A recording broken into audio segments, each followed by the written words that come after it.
Ouais, capillairement, c'est un challenge aujourd'hui, hein. L'autre jour, je discutais avec une copine qui me racontait comment, au cours d'une expérience psychédélique, elle s'était mise en tête de sortir toutes ses huiles essentielles afin d'en respirer l'odeur. Elle se disait que l'état de conscience modifié par cette expérience lui permettrait peut-être de percevoir des informations au sujet des plantes à partir desquelles ces huiles avaient été fabriquées. Elle m'expliquait qu'elle avait été extrêmement surprise de s'apercevoir que non seulement elle pouvait percevoir les caractéristiques bien spécifiques à chacune de ces huiles, mais qu'en plus, une fois de retour à son état de conscience ordinaire, en potassant la littérature au sujet des plantes, eh bien elle s'était rendue compte que toutes les intuitions qu'elle avait eues pendant son expérience psychédélique, eh bien elles avaient été confirmées par les infos qui étaient disponibles dans les bouquins qu'elle avait lus. Et cette expérience, elle soulevait une perspective complètement folle, quoi.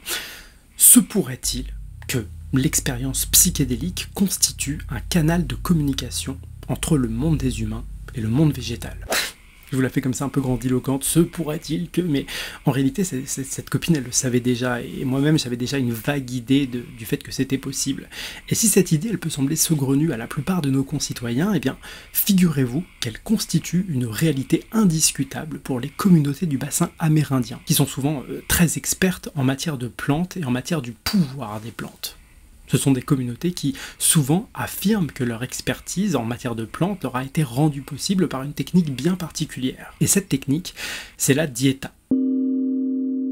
La dieta, c'est une pratique qui consiste, pendant une période comprise entre quelques semaines et quelques années, à s'isoler, à jeûner et à ne consommer qu'une plante particulière, de façon à faire connaissance avec elle, de façon à entrer en contact avec son esprit en quelque sorte, de manière à tisser avec cette plante, un lien qui fera d'elle un allié. C'est une pratique dont l'objectif est multiple, hein.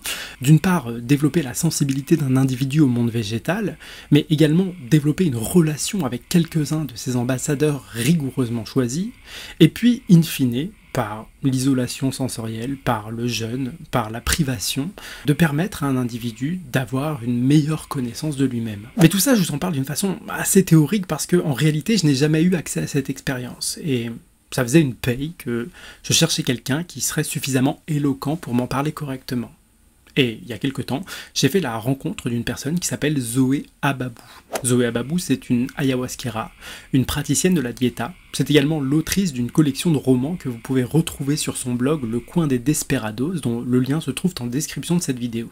Et j'aime autant vous le dire, la dieta, le sujet que Zoé s'apprête à nous faire découvrir, eh bien c'est un sujet que je trouve absolument passionnant, mais au-delà de mon fétichisme personnel, eh bien, il me semble que les perspectives promises par de telles pratiques, elles devraient intéresser à peu près n'importe qui s'intéresserait des questions de l'environnement, de la sauvegarde de l'environnement, de la sauvegarde du monde végétal et de la sauvegarde du vivant en général. Parce que, en ces temps d'éco-anxiété généralisée, alors que le monde humain semble inexorablement se décorréler du reste du vivant, eh bien la dieta, c'est pour nous, les Occidentaux, l'occasion de changer de perspective, de faire un pas de côté en quelque sorte, et de découvrir que non seulement une communication entre les humains et les plantes pourrait être possible, mais qu'en plus, cette communication, elle pourrait nous permettre de découvrir tout un tas de choses dont Zoé s'apprête à nous rendre compte. Alors avant de passer aux hostilités, un petit rappel. La Gazette de l'Abîme, c'est une chaîne qui entend fournir un contenu aussi complet que possible au sujet de l'exploration de la conscience et des mystères qu'elle recèle. C'est un travail que l'on veut rendre accessible gratuitement au plus grand nombre, mais qui ne peut exister que grâce à votre aide. Et votre aide, on en a toujours besoin pour continuer à faire ce travail. Du coup, si vous voulez nous soutenir, ne l'oubliez pas. On a une page Tipeee, on a une boutique dans laquelle on vend des illustrations, on a une boutique dans laquelle on vend des objets numériques, bref, on vous propose plein de choses. Et chacun de vos gestes, depuis vos financements jusqu'à vos achats, en passant par vos abonnements, vos commentaires, vos likes et vos partages, tout ça nous aide à envisager de continuer à faire ce travail aussi bien et aussi longtemps que possible. Alors si vous le pouvez, n'hésitez pas. Et on vous en remercie chaleureusement. Et puis voilà, sans transition, la Gazette de l'Abîme, Zoé Ababou, la dieta, tout de suite.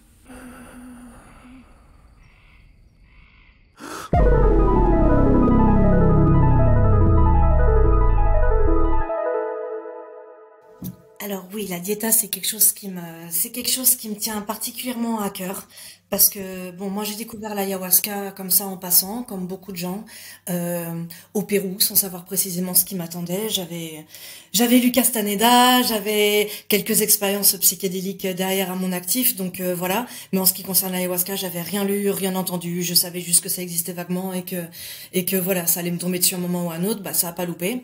Et ça m'est tombé dessus par hasard, donc j'ai fait comme beaucoup de gens une première expérience, une deuxième expérience comme ça, et je sentais qu'il y avait quelque chose de lourd, lourd, lourd qui se tramait derrière, mais sans rien connaître de ce monde-là. Après j'ai eu la chance de tomber sur un vrai shipibo comme chaman pour mes premières cérémonies, donc avec les chants, avec tout ça, donc j'ai bien senti que c'était du sérieux, on va dire. Et en fait en continuant ce voyage, il se trouve que ce chaman je l'ai rencontré à Pisac dans les Andes. Moi, je continuais mon voyage vers l'Amazonie, vers Iquitos, donc, sans savoir du tout non plus ce qui m'attendait, encore une fois. Bon, c'était il y a 15 ans, donc c'était pas comme maintenant. Et je suis tombée sur une nana que j'avais croisée à Pisac, en fait, qui s'en allait dans la jungle pour faire une diète, comme elle faisait chaque année, une diète de plantes. Encore une fois, je savais pas du tout ce que c'était. Moi, j'ai juste suivi parce que je suis une tête brûlée et que dès qu'il est question de partir dans la jungle, dans des lieux inconnus pour prendre des trucs, moi, c'est parti. Donc, je l'ai suivi tout bonnement. Et donc, on était chez un vieux de la vieille, isolé le long d'un fleuve, en pleine jungle. Donc, et c'est là que j'ai commencé, c'est là que j'ai fait ma toute première diète avec la rosacha, qui est souvent la plante, en fait, vu que c'est une plante maîtresse, donc, bon, je vais faire un petit point là-dessus directement. Donc, les plantes maîtresses, il y a tout un tas de plantes, en fait, qui sont utilisées dans le chamanisme amazonien, dans la médecine amazonienne. Il y a les plantes qui sont tout simplement médicinales, donc qui sont capables de traiter des maux physiques, des maux physiques, voilà, des plantes médicinales. Mais il y a aussi des plantes maîtresses qui sont bien souvent aussi médicinales, mais les plantes maîtresses, leur particularité, en fait, c'est que c'est des plantes qui ont un esprit, qui ont un esprit et qui ont des connaissances, qui ont des mondes, qui ont des enseignements en fait à faire passer à l'homme. Et avec ces plantes, en fait, on peut pratiquer une diète. Donc une diète, c'est l'idée d'une diète en fait. L'idée d'une diète de plantes maîtresses, en fait, c'est de devenir d'en faire un allié en fait, de l'esprit de cette plante. L'esprit particulier de cette plante, en fait, c'est de nouer des liens très étroits avec elle, en fait, en la diétant, c'est-à-dire en la consommant régulièrement sur une échelle de temps qui est quand même assez longue, on va dire, mais je dirais un minimum de 10 jours, un mois, voire beaucoup plus quand on veut devenir chaman, mais bon, les Occidentaux, nous, on veut pas devenir chaman, a priori, donc c'est autre chose. Donc, l'idée, justement, c'est de consommer cette plante de façon régulière pour en faire un allié et qu'elle nous enseigne, qu'elle nous transmette une partie de son savoir et de son pouvoir en fait. Donc pour faire une diète correctement, donc il y a trois éléments je dirais principaux, donc l'isolement en pleine jungle bien souvent. Hein. Moi les diètes qu'on fait en France avec des plantes prises sur internet, je n'y crois absolument pas tout bonnement, je vais vous expliquer pourquoi derrière, bref.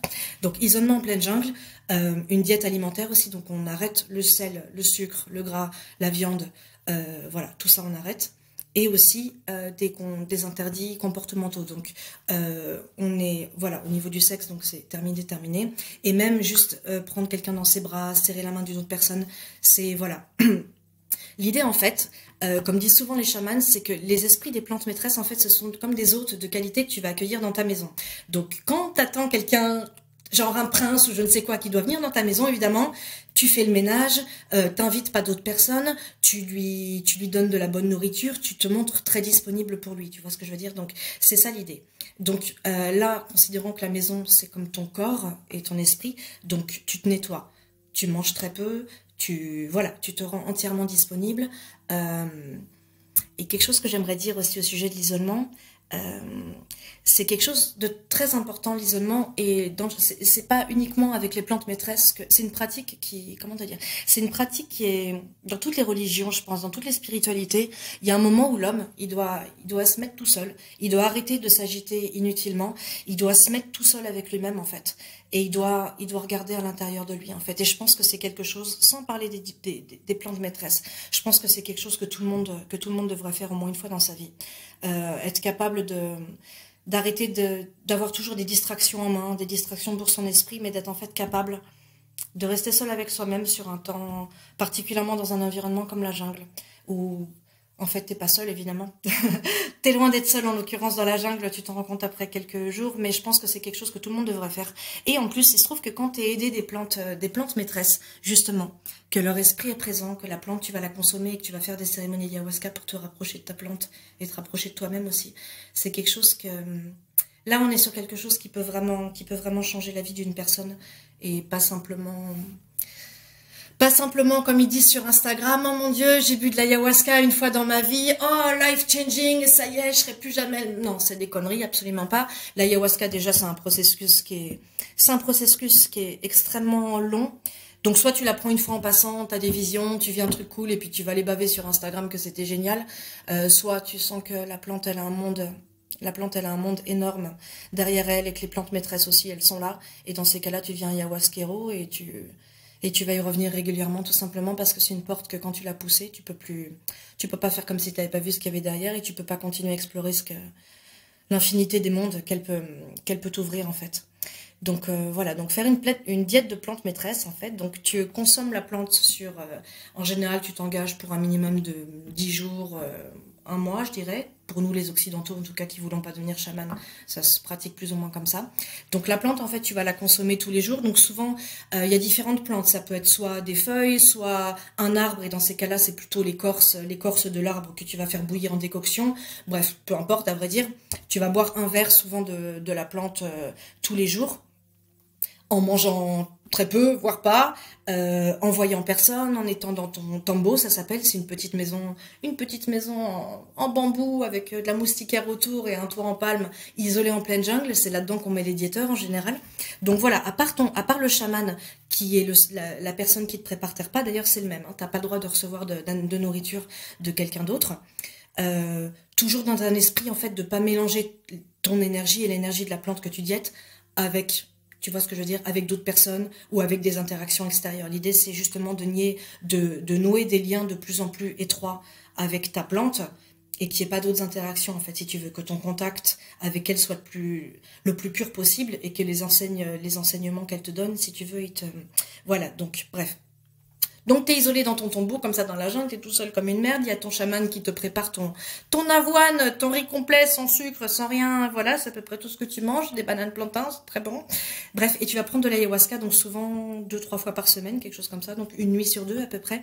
Et ce qui devient intéressant, comparé à une cérémonie d'ayahuasca seule, ou voilà, c'est que, alors déjà, avant de diéter ta plante, souvent, si tu pars dans la jungle, ça c'est quelque chose de très important que j'aimerais vraiment mettre en avant. Quand tu pars dans la jungle, souvent, déjà, voilà, quelqu'un qui part faire une diète de plantes, il va dire à sa famille, ouais, bon bah voilà, moi les gars, ou dire à son patron, c'est bon, moi je pose un mois de vacances, voilà, pendant un mois vous aurez plus de nouvelles de moi, je pars en Amazonie prendre des plantes bizarres. Déjà, il va se confronter à l'incompréhension de ses proches. C'est quelque chose, si tu veux, déjà, pour moi, là, on est sur quelque chose, c'est une grosse démarche. Pour quelqu'un qui veut se guérir ou qui veut se connaître soi-même ou qui a besoin de différentes choses, enfin, peu importe, voilà. Pour quelqu'un qui veut se guérir, on va partir là-dessus. Le fait de sacrifier déjà voilà, prendre un billet d'avion pour le Pérou qui coûte ce qui coûte, poser des vacances auprès de son boss, se confronter à sa famille, à ses amis qui vont absolument pas comprendre ce qui se passe et de faire cette démarche, en fait, de prendre ce temps, cette énergie, tout ça, pour soi-même, en fait. Pour moi, c'est le plus gros pas en avant vers la guérison que quelqu'un puisse faire envers lui-même, en fait. Et je pense rien que ça, déjà, c'est thérapeutique.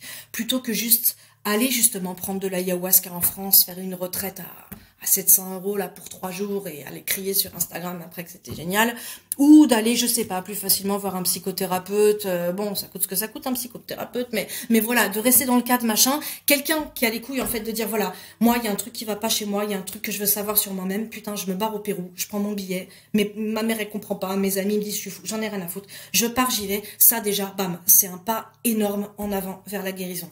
Donc moi, c'est quelque chose que je préconise effectivement pour les gens qui se cherchent eux-mêmes, pour les gens qui veulent comprendre le sens de leur vie ou essayer de se guérir d'un passé ou de quelque chose qui va vraiment pas.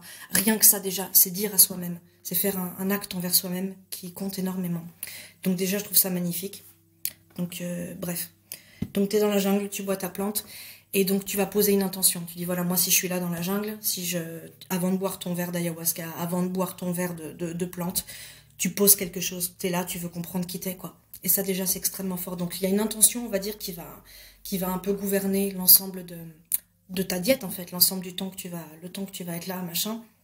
Et bref. Et après, tu vas faire des cérémonies, une nuit sur deux avec l'ayahuasca. Mais ce qui devient intéressant, donc, c'est que l'ayahuasca, dans ces cas-là, c'est une porte, en fait.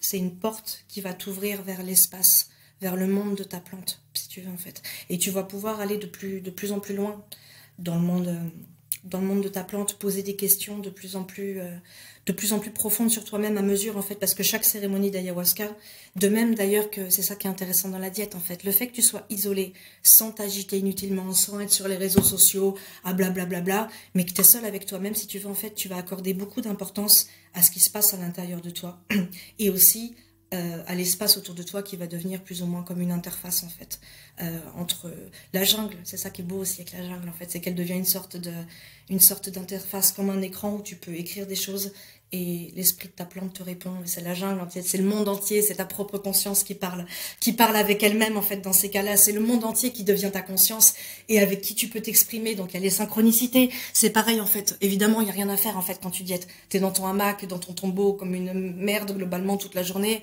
À part les cérémonies d'ayahuasca qui te donnent un peu du grain à moudre, en fait, il n'y a pas grand-chose à faire. Donc, tu bouquines vaguement, tu dors énormément, donc ça, c'est pareil. Au niveau des plantes maîtresses, le monde onirique, le monde des rêves, c'est souvent par l'entremise, justement, des rêves que tu vas pouvoir rencontrer l'esprit de ta plante et que leurs messages, en fait, que leurs messages vont te devenir accessibles.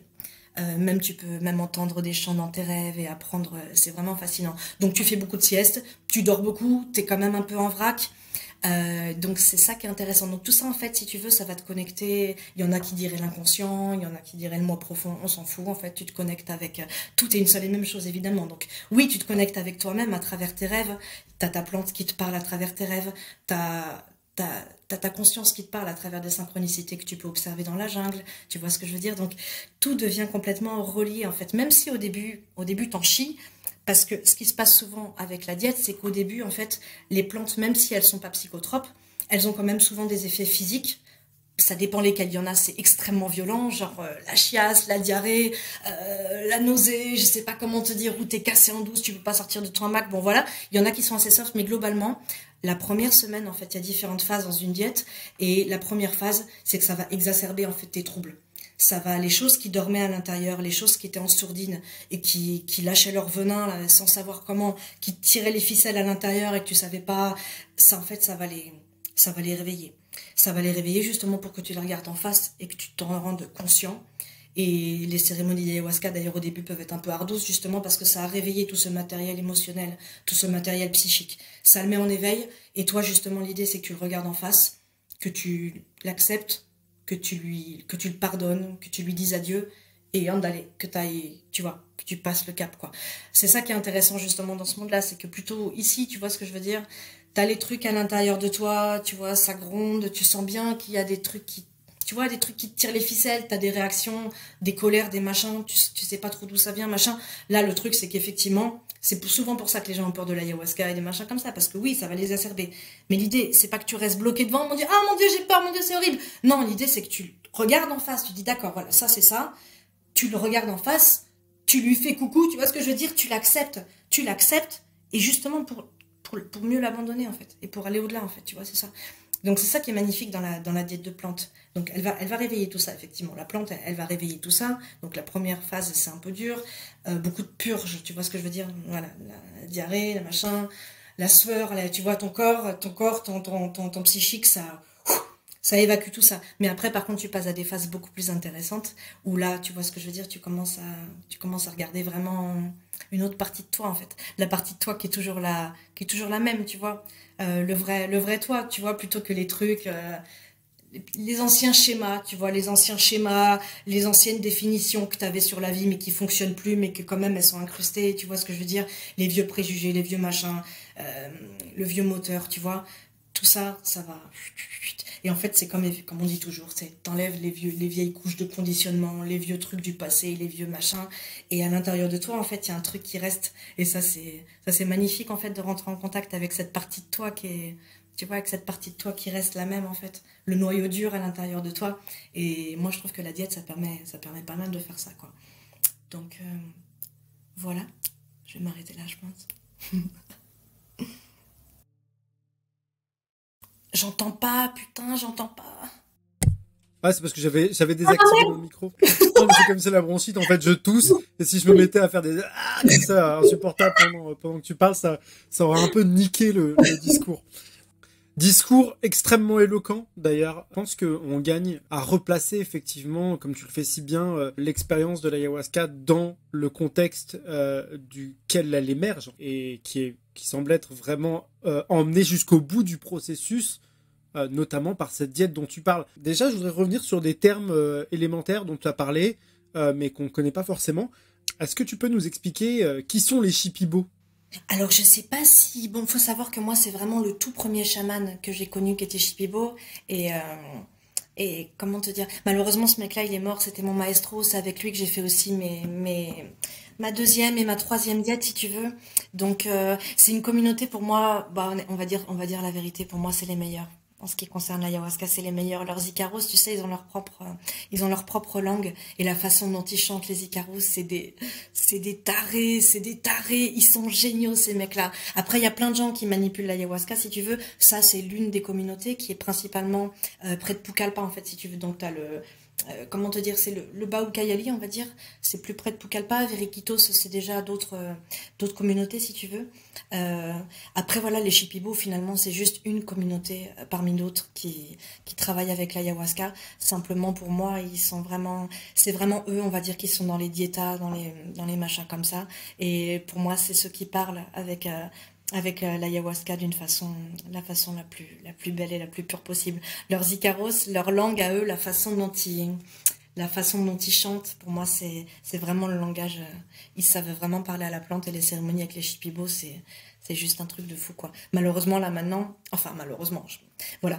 Il se trouve que la première chamane que j'ai rencontrée était un Shipibo, ça a été mon maestro pendant quelques années, et là, maintenant, il est mort, donc après, moi, voilà, je me suis tournée vers d'autres personnes qui sont pas Shipibo, mais qui font quand même des cérémonies d'ayahuasca qui sont vraiment bien quand même.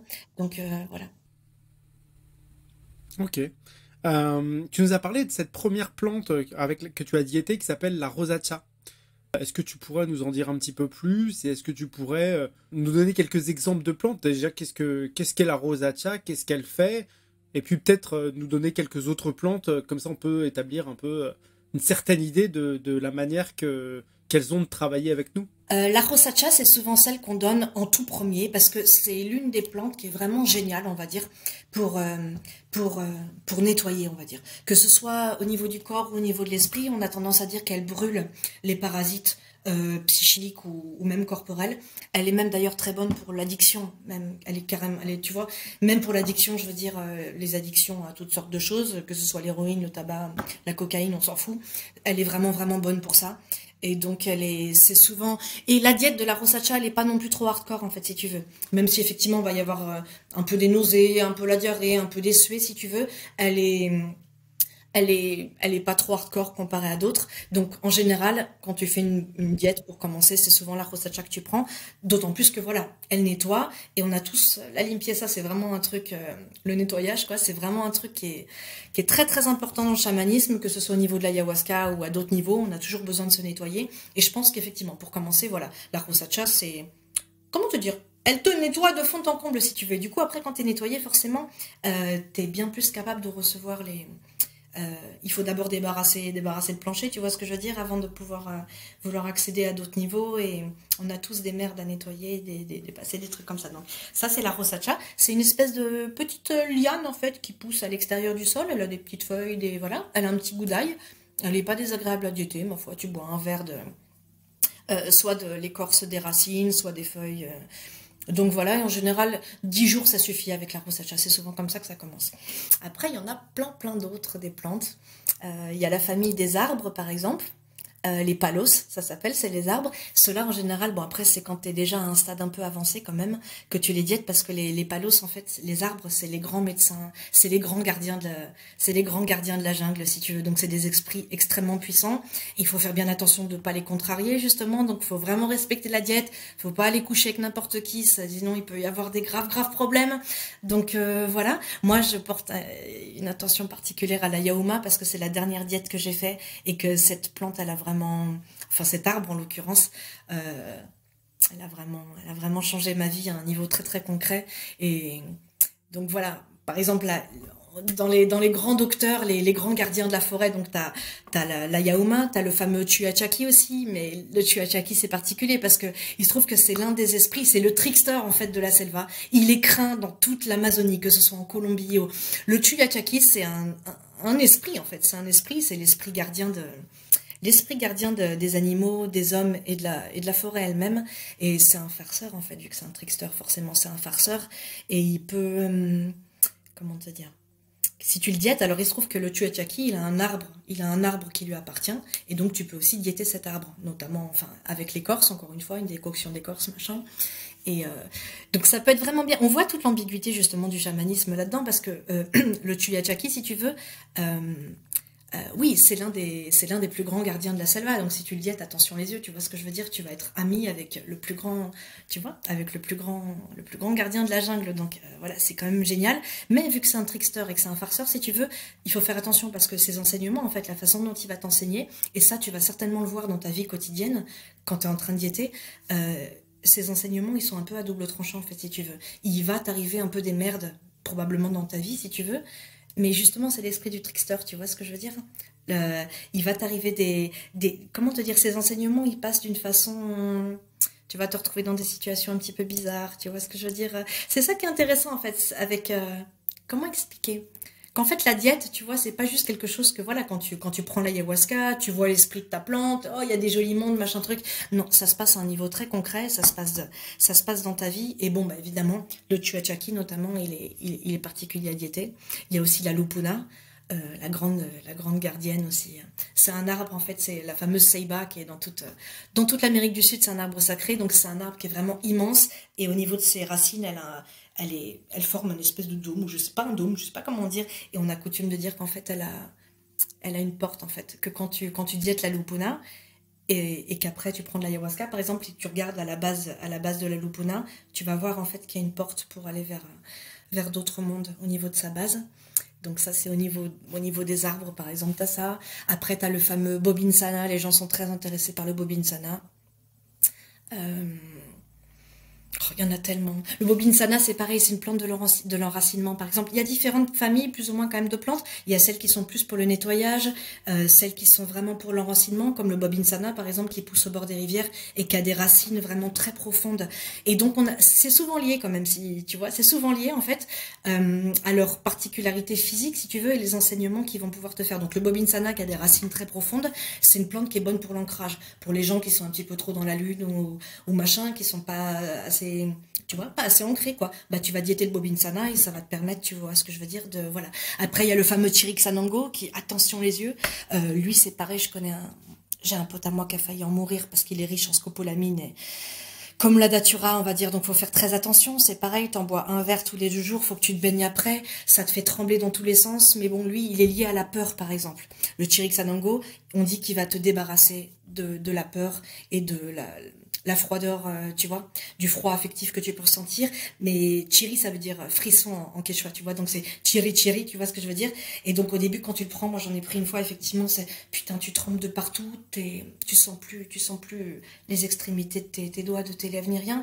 Mais encore une fois, c'est les premières phases, si tu veux. C'est les premières phases. Donc au début, tu trembles, t'es machin comme ça, t'as limite de la fièvre. Et petit à petit, en fait, tu vas sentir une chaleur intérieure, si tu veux, tu vois. Et bref, et donc si tu diètes le Chirixanango et que tu prends de l'ayahuasca derrière, certainement que les visions que tu vas avoir, elles vont être liées justement à tes peurs, tu vois. Tu vas être confronté à tes peurs, à tes machins comme ça. Donc bref, il y a tout un ensemble de plantes qui sont bonnes pour différents troubles. Il y en a qu'on peut pas donner à un diéteur qui vient juste de commencer parce que c'est pareil, les plantes, en fait, les esprits des plantes, elles ont des mondes, elles ont différents mondes. Elles ont une part d'obscurité, une part de lumière. Et tu peux aussi apprendre à faire de la sorcellerie avec les plantes qui ont un monde obscur important. Et donc, on peut pas donner... Il y a des plantes qui sont quand même dangereuses, on va dire. Tu peux pas non plus les donner à diéter à n'importe qui. D'autant plus qu'il y a cette part d'ombre. Et que les plantes, en fait... La yaouma, c'est son cas d'ailleurs. Bon, moi, il se trouve que je suis pas une sorcière, donc tout va bien. Mais la yaouma, tu peux vraiment apprendre à la faire de la sorcellerie avec. Donc, si t'es pas pur à l'intérieur, la plante, elle va pouvoir t'apprendre des choses, mais des choses... de te donner un pouvoir, on va dire, mauvais, quoi. Le côté brujeria, tu vois, de la force, donc faut faire attention. Donc voilà. tu peux pas, toi en tant que diéteur, tu peux pas choisir justement dans mon article avec le répertoire de machin, allez chez le chaman, salut, moi je voudrais diéter le Toé. Non, ça se passe pas du tout comme ça. Ne rêve pas, c'est le chaman qui va te lire et qui va te dire ce qui est bon pour toi. Après, quand tu es à un stade un peu plus avancé, ça peut être les plantes qui t'appellent. Moi, par exemple, la yaouma, je ne savais rien de cette plante. J'avais juste été voir l'arbre, je l'avais trouvé jolie, il y a des jolies fleurs et tout. Mais en fait, j'ai fait une cérémonie d'ayahuasca. Je savais pas quelle plante diéter. Je voulais faire une diète. Je sentais que j'en avais besoin, mais je savais pas. Et en fait, la chamane, la maestra, elle était en train de chanter les carrosses en fait de la, de la yaouma. Et mon corps, il a surréagi, en fait.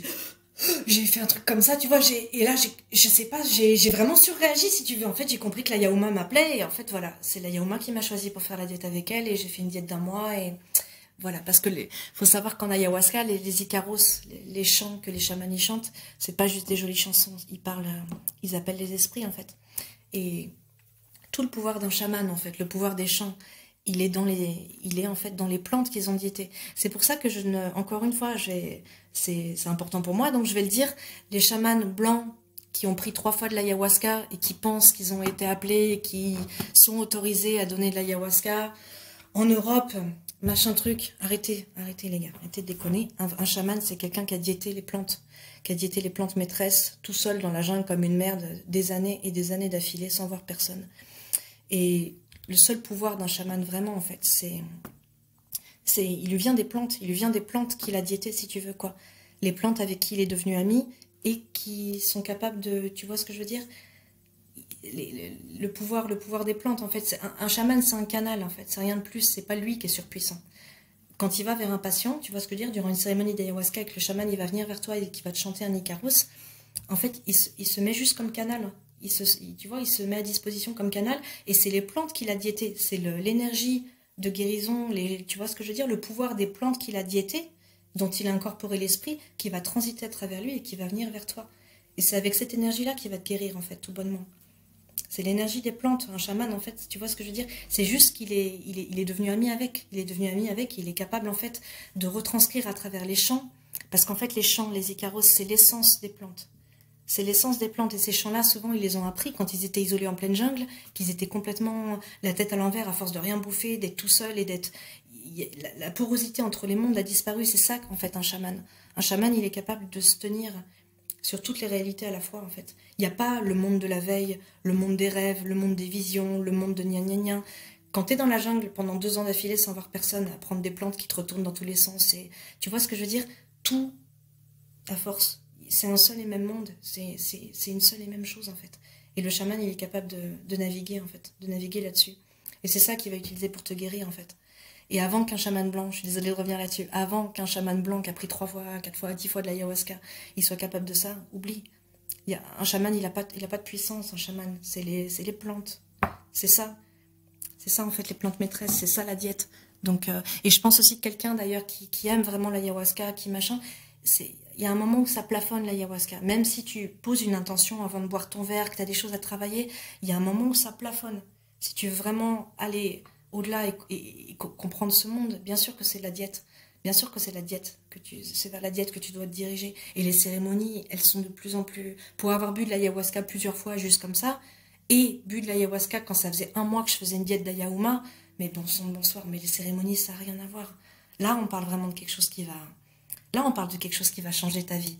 On parle de quelque chose que tu vas incorporer petit à petit à l'intérieur de toi. Tu vois ce que je veux dire, que c'est une expérience. C'est pas juste une jolie, tu vois, un joli enseignement comme ça. Bah, il faudrait que je l'applique dans ma vie et que je l'intègre. Mais non, l'intégration, elle se fait petit à petit au fur et à mesure. Tu vois ce que je veux dire? Donc voilà. Ouais, donc moi, ce que je voudrais savoir, au regard de l'aventure à la fois physique et psychique dont tu nous fais part, au travers de cette rencontre profonde avec le monde des plantes, avec leurs esprits, euh, avec une relation prolongée comme tu as pu en avoir avec elles. C'est quoi le regard que tu portes sur le regain d'intérêt occidental pour les psychédéliques, pour les entéogènes, pour les plantes maîtresses, enfin, peu importe comment est-ce qu'on appelle ça. Euh, qu'est-ce qui te, qu'est-ce qui t'interpelle? Une fois qu'on est, ce que je veux dire par là, c'est une fois on a été des deux côtés de la barrière, parce qu'a priori tu me sembles être une personne occidentale, une fois qu'on a plongé dans, dans l'autre hémisphère, aussi bien cérébral que celle du globe, en fait, comment est-ce que tu regardes la manière qu'on a d'aborder ces substances?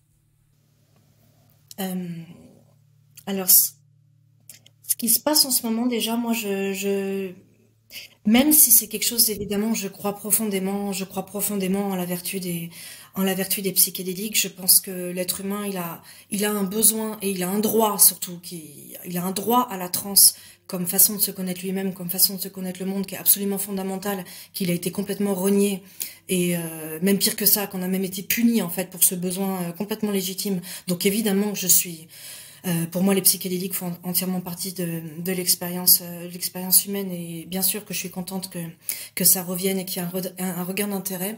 Cela dit, ça me paraît très très étrange en fait qu'en l'espace de 2 3 ans, parce qu'honnêtement, en ce qui me concerne, je suis pas au courant de tous les tenants et aboutissants, mais en ce qui me concerne, d'un regard extérieur, c'est en 2 3 ans que ça s'est fait, que ça dépénalise de partout, que les thérapies psychédéliques se réveillent, machin. Honnêtement, je suis pas complotiste, mais ça me paraît très bizarre. Ça me paraît très bizarre que d'un coup, ils aient décidé de voilà. Alors moi, en plus avec la fameuse mode du microdosing et des machins comme ça.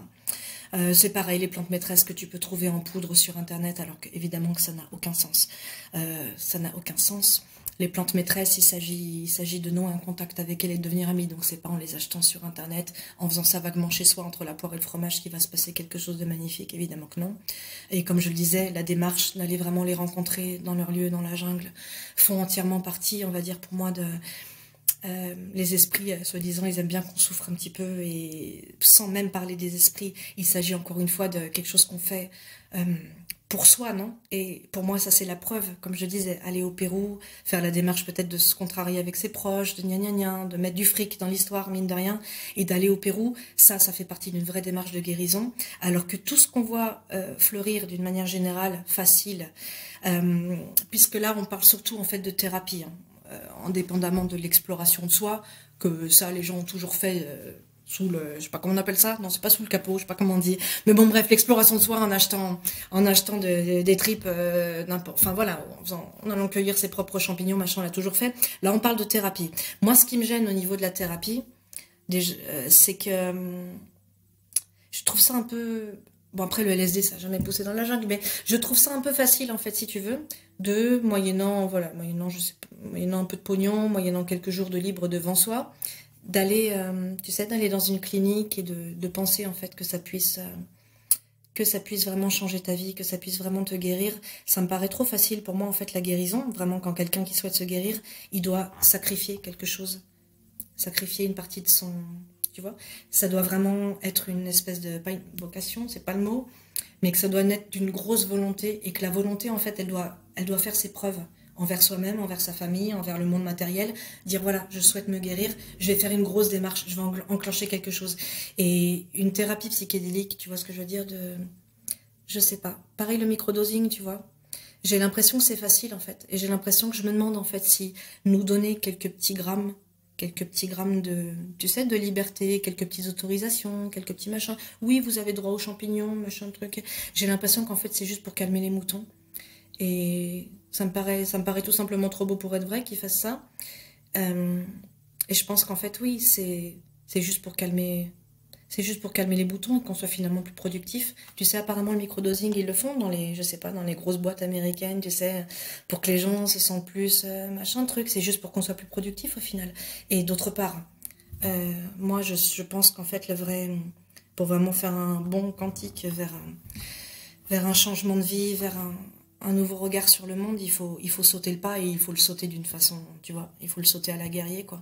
Moi, je pense que c'est les, quelque chose qui peut vraiment influer sur ton futur et changer la personne et dire adieu aux anciens schémas, machin, c'est un gros saut, quoi. C'est un gros saut dans l'abîme, tu vois ce que je veux dire? C'est pas juste un petit truc timoré, machin truc. Les petits trucs timorés, ça a jamais changé qui que ce soit, ça a jamais changé la vie. Et moi, j'ai l'impression que la société qui est en train de se développer là, c'est une société de timorés, en fait. Avec, voilà, des petites expériences, machin, des petits. Moi, je suis pour le truc pur et dur et Je suis pour quand on y va franchement, quoi. Donc non, je suis pas spécialement en adéquation avec tout ce qui se passe en ce moment. Évidemment, je vais pas cracher dans la soupe.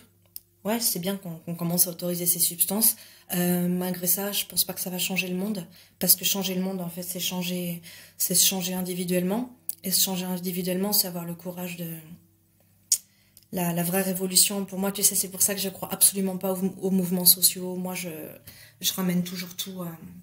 Je ramène toujours tout au niveau individuel parce que tous ces gens, tu sais, tous ces gens qui crient dans la rue, qui font la révolution ensemble, tous ces gens, quand ils vont venir au pouvoir, s'ils n'ont pas fait leur propre révolution intérieure, bah tu sais, le pouvoir il va juste changer de main en fait.